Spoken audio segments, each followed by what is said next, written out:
What's up, everybody? Kyle here at Let's Talk Wax with a breakdown of the top prospects on the 2025 Bowman checklist. Now, this release is set to go off on May 7th, and I think the pre-order actually already happened. In this release, we are going to take a look at several players. They are going to be grouped by tiers. You can see right here I have the 3.5 tier. I'm going to get into my ranking system in just a minute, but there's no particular order to these players. They are just grouped into tiers. So let's jump into that ranking system quick. Now, my Juggernaut ranking system is not going to apply to this video. I do use that for a lot of my prospect hot sheet and things like that, and actually my Juggernaut ranking system. But what we're going to go off of is the Let's Talk Wax rank for these players, and you can see here the different tiers that I have. It's Elite through 7, with Elite being a future ceiling of ML MVP and a 7 being a future ceiling of upper level minor leagues. Now, these are best case scenario rankings if a player pans out and actually meets their potential, but that's not a guarantee that every elite player is going to be an MLB MVP. It's been a few years since I've had an elite ranking. I think some of the last elite rankings were Elly De La Cruz, Jackson Holliday, and Jackson Trio, and it's been quite a while since we've had an elite. You will see a 1.5 on this list. Ones are also very rare, and 3 to 3.5 are still pretty good players in my opinion. Anybody that's a prospect that becomes an MLB above average regular, that's a very good outcome in the prospecting community. But let's jump into my favorite prospects with first chrome or a first auto in this release. So if you're used to most of my team break videos, you're going to notice that the stats are organized a little differently. These are pulled directly off my 2025 Bowman autograph checklist breakdown, where I actually break down every single player and I write a short blurb. You can find the actual breakdown of all prospects if you want some more info on these guys over on my Patreon page, but I had to include the 2025 stats along with the 2024 stats. So it's just a different look than what some of you guys that come to my channel a lot are used to. But we're going to start off with the password, as his teammates call him. I've looked up 2 different videos and actually watched him swing the bat. There's some power here. I've heard Yostinson or Joxtonson Garcia. Either way you want to approach his name, like I said, his teammates and his nickname in the minor leagues is the password due to the difficulty of his first name to pronounce and the multiple pronunciations that they have for it among different commentators. If you watch a lot of video on the guy, you'll see what I mean. But he is a very good power-hitting outfielder who's been in the Red Sox system since 2021, so a lot of experience. He had the best season of his career in 2024, where he hit 23 home runs, 16 were in high A, and climbed all the way from low A to double A in the course of a single season. He's got some of the best raw power in the Boston organization, and we should get a good idea of how that power plays in the upper minors in 2025. Because like I said, he is in double A this year for the long haul. He's played the majority of his reps in center field throughout his career, but most likely profiles as a corner outfielder at the MLB level. Next is Edgelin Perez, who's really good behind the plate with an advanced approach in the batter's box. There haven't been any fireworks offensively, but he walked more than he struck out in the complex league last season. His offense will be a work in progress, but he's way ahead of the curve defensively. You can also see here are some of the honorable mentions. These guys are also ranked 3.5 on my breakdown. And like I said, if you guys want to get the full breakdown of all the prospects on this list, you can find that on Patreon. I think it's about 17 pages, and you get all of my write-ups on the players as well. But let's jump into the 3 rankies. So we've got a pretty big group of tier 3 players on this checklist, and this is just my opinion. If you guys think I have anybody ranked too high or too low, be sure to throw it in the comments and maybe who you're chasing in this release. It's always fun to see what you guys think about these prospects as well. We're going to kick the 3 tier off with Yofri Rodriguez, who was traded to the Red Sox earlier this season. He posted 3 consecutive seasons with a 125 plus WRC plus while facing some aggressive assignments on the way. There's moderate juice here and a solid contact bat with the ability to take walks. His youth will give him plenty of time to develop, and he could see a future as a solid Major League Baseball player. There aren't any plus tools present at the moment, but he's quite well-rounded overall. Next is Walker Yenick, who was drafted in the first round, 28th overall out of Sam Houston State University. He was one of the top defensive catchers, if not the top defensive catcher in the 2024 draft, and also hit 30 home runs between his sophomore and junior year for the Bearcats. He struggled in a small sample size in high A last year and started the 2025 season at the same level. His K and walk data last year was a bit scary after a long college and pro season behind the plate, but hopefully he can clean up those numbers over a larger sample size in 2025. Next is PJ Morlando, who I probably could have put in the 2.5 tier, but due to the small sample size, I put him in with the 3s. I may get a lot of bang back on this, but we'll see what y'all think of him in the comments. Morlando's big physical. He's a left-handed bat with some big juice. He's capable of producing high exit velocities off in non-game environments and currently has enough athleticism to entice the Marlins to try him in center field early in his career. He suffered a stress fracture earlier this year in his back after one plate appearance in low A, so he'll be on the shelf until 2026. His auto should really plummet towards the back half of the minor league season because he's going to be out of sight, out of mind. But he's still a risky prospect with little in-game data against live arms. I'm not sure if he's going to be a sleeper, but due to the injury, he could become a sleeper, like I said, in the back half of the season when everybody kind of forgets, and maybe once 2025 Chrome comes out and a new wave of players is brought into the prospecting market, we could see PJ Morlando cards go down pretty good. So definitely a risky buy with the injury, but he could also see a big price dip with his injury as well. Continuing in the Tier 3 group is Kyle DeBarge, who was drafted in the 33rd round overall out of the University of Louisiana Lafayette, or as we call it here, ULL. He hit .355 with 21 home runs during his junior season for the Cajuns, but has yet to find much power in professional baseball over a small sample size. His current underlying pro data shows an advanced approach and hit tool, but his ceiling will most likely be determined by how much power he gets to on his 22nd birthday, which is rapidly approaching. Power ceilings for me, if a guy is 22 or 23 and has yet to hit for power, I'm not going to project him to get into much power. About that age, guys, kind of reach physical maturity. There may be a couple of tweaks to the swing that happen in professional ball that could aid the power development, but once they hit their peak physical maturity, we don't see a whole lot of power kind of take off unless there's a big adjustment with the swing. So he's spending the majority of his time at second base so far in 2025 as well. Now, if you guys enjoy this content and you want to help support the channel, be sure to check my Patreon page. I'll put a link to it in the video description.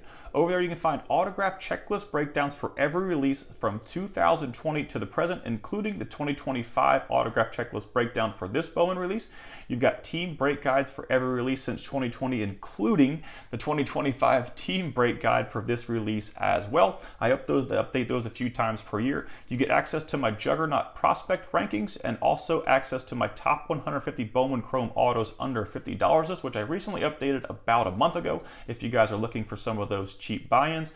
And you also get access to the private Discord server with over 400 active members. And I've got a guy named Bobby that does a great job moderating that Discord server for me, providing daily prospect updates and lots of prospect info over there. And there's several different channels. If you're a Bowman addict, it's definitely a great place to be. If you want to check that out and help support the channel, be sure to check out the link in my description of this video. All right, rounding out our Tier 3 players, and like I said, these guys are in no particular order. They are just all considered Tier 3 players for me, is Josue Briseno. Briseno could be a big sleeper in this release, especially after a cold start to the 2025 season. He's had some issues staying healthy, but was really good in 2023 when he was healthy. He missed the majority of the 2024 season with a knee injury, but dominated the Arizona Fall League, hitting .433 with 10 home runs. He's making strides defensively behind the plate, but needs to focus on staying healthy in 2025. Next is Yancel Luis, who's a switch-hitting middle infielder who will most likely profile at second base as he matures. He's got a solid speed-power combo, but his approach at the plate presents some risk to reaching his projected abilities.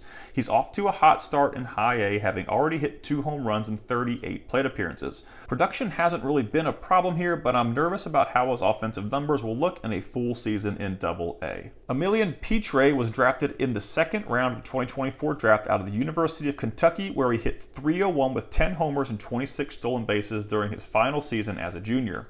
Without any elite tools, Pitre strikes me as a high-floor, well-rounded player, a typical SEC high draftee. He'll most likely be hit over power and has the defensive capabilities to stay on the infield. Finishing up our Tier 3 group is Charles McAdoo, who has some big juice and was good for 17 home runs between High A and Double A last year. His extremely high power ceiling is dampened by his elevated K rates in Double A and lack of a clear defensive position. This is going to bring us to our Tier 2.5 group.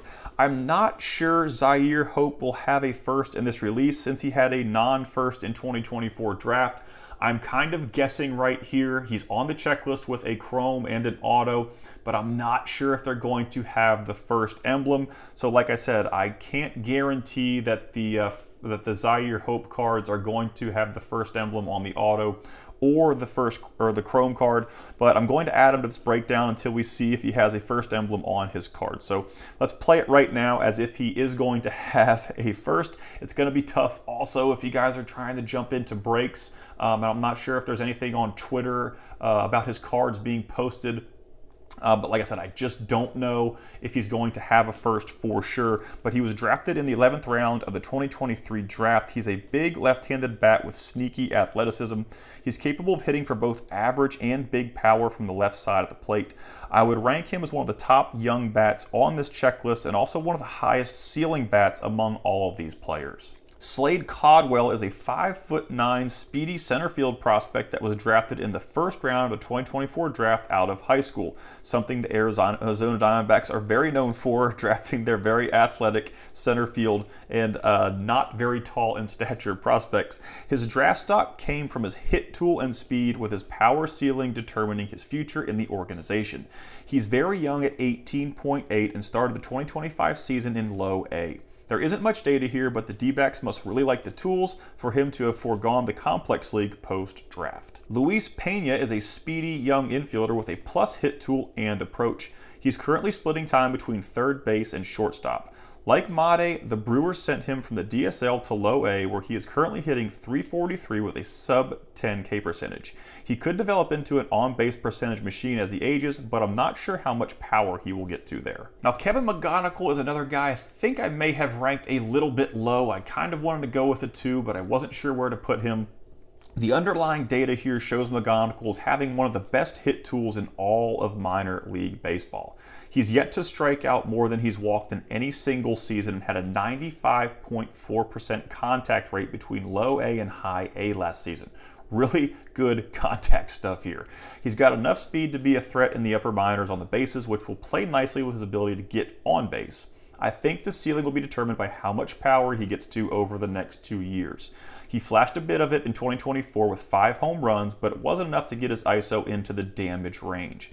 He's currently on the 7-day injured list with an ankle sprain. Johnny Level is a switch-hitting athletic shortstop prospect with a great offensive profile. He's capable of hitting for both average and power, and his athleticism will allow him to always be a threat on the bases and play anywhere on the defensive side of the baseball. While his physical projection isn't high at 5'10", he's one of the higher ceiling all-around prospects on this list. Unfortunately, we're relying solely on DSL stats, and he probably won't make his 2025 debut until this summer in the Complex League. Eduardo Quintero has lots of tools that have played very well so far for him in the lower minors. He's hit for average and shown flashes of power across 3 levels since being signed back in 2023. He's got excellent speed that plays well both on the bases and in center field, where he gets the majority of his outfield reps. He could be a very exciting player to watch in 2025, and his ceiling will depend on his power development and contact skills in the upper minors. This is going to bring us to my top 4 players on this checklist, starting with J.J. Weatherholt, who jumped on scouts' radars after he hit .449 with 16 home runs during his sophomore year at West Virginia University. He struggled with a hamstring injury for much of 2024 during his junior year, but still managed to get drafted in the first round, 7th overall in last year's draft. He had a great debut in Low A and started the 2025 season in Double A, where he's currently showing off his plus hit tool. Weatherholt is an athletic player and could play anywhere on the field. And much like most of the prospects on this list, I think his ceiling is going to depend on how much power he gets to in the minor leagues. But his excellent contact skills will make him less of a risk and give him a very high floor as a player. Jesus Made will inevitably be one of the top chases in this release after a dominant performance in the DSL, and considering his catalog of plus tools, he's a switch-hitting shortstop with an excellent contact skill and power plus speed projection. He's one of probably the bigger projected speed power guys on this list. The Brewers are known for aggressive assignments, and they sent Made from the DSL to low A in 2025 prior to his 18th birthday. I'm usually hesitant to jump on players based on DSL stats alone, but it's very rare to see a young player skip the complex league, so the Brewers must be aware of the ceiling here. He'll be one of the more expensive autos on this release, but if he struggles in low A this year, we could see a bit of a price dip. He's going to be a player to watch closely in 2025. I'm going with the 2 due to his lack of data outside of the Dominican Summer League. Franklin Arias is one of the top defensive shortstops in the Red Sox organization and had a big year in the Complex League last year, earning a promotion to low A at age 18 where he held his own. He's got an advanced approach at the plate, posting great walk percentages, K percentages, and swinging strike percentages across his career. He could also run into more power as he developed physically, making him a very well-rounded player top to bottom. He's probably one of the top young players on this checklist and will definitely be a kid to watch in 2025. That brings us to our highest ranking player, Charlie Condon, who headlines this checklist after setting the BB Core era record for home runs in 2024 with 37 while playing in the SEC. He's a massive kid standing around 6'6" and has 70 grade power. He was drafted 3rd overall in 2024 and made his pro debut in high A. He struggled quite a bit over a small sample size of 109 plate appearances. He injured his wrist diving for a ball in spring training this year, which will delay the start to his 2025 season. Even though he struggled in his pro debut, his experience against SEC arms should help him tremendously over the course of a full season in 2025. And as I mentioned before, don't forget to check my Patreon page. Lots of cool stuff over there, including the 2025 Bowman Autograph Checklist Breakdown and my 2025 Bowman Team Break Guide. Link to it in the video description. I want to give a huge shout out to all my Patreon Level 3 subscribers. You guys rock. Be sure to let me know in the comments who you'll be chasing in this release and any teams that you'll be chasing in breaks as well. If you enjoy this content, don't forget to subscribe to the channel, and y'all have a great day and good luck on release on May 7th.